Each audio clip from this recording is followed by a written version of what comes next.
Денешното признание на обвинетиот покажа дека насилството никогаш не останува сокриено и никогаш не смее да остане неказнето.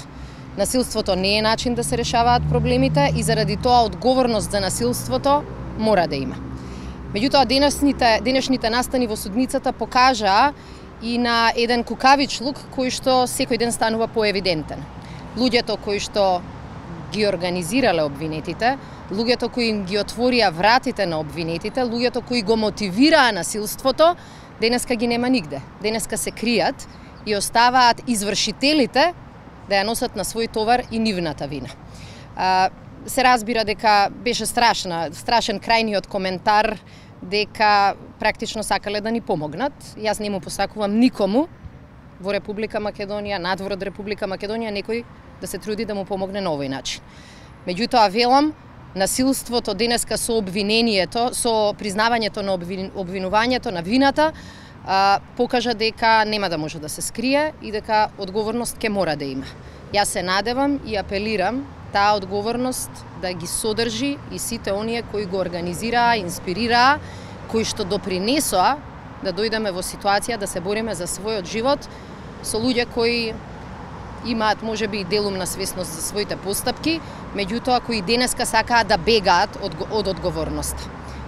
Сликите кои што ја обиколија Македонија, сликите кои што го обиколија светот, покажаа што беше намерата. Намерата беше со насилство да се смени следот на настаните во државата.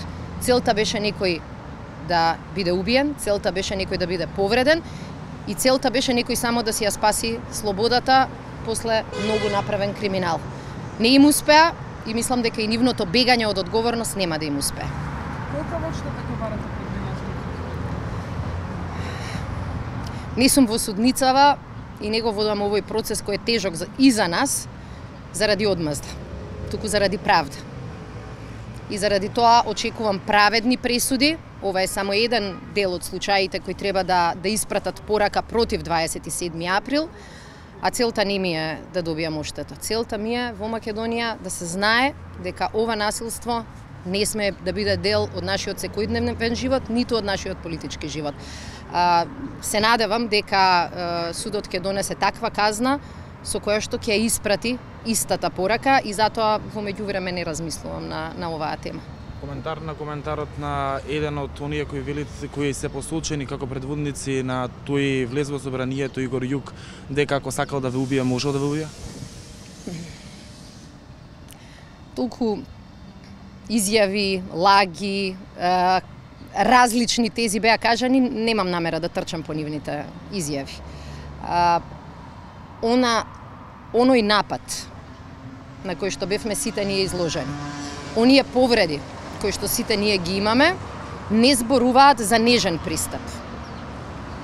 Јас се радувам што денеска немаше потреба јас да сведочам, заради тоа што кога ќе си ја погледнам сликата од расцепената глава, за која не е одговорен овој обвинет, туку некој друг, прашање било само на момент, на сила и на место, дали ќе сум преживеела или не. Затоа овие приказни за мали деца нека ги кажуваат на друг.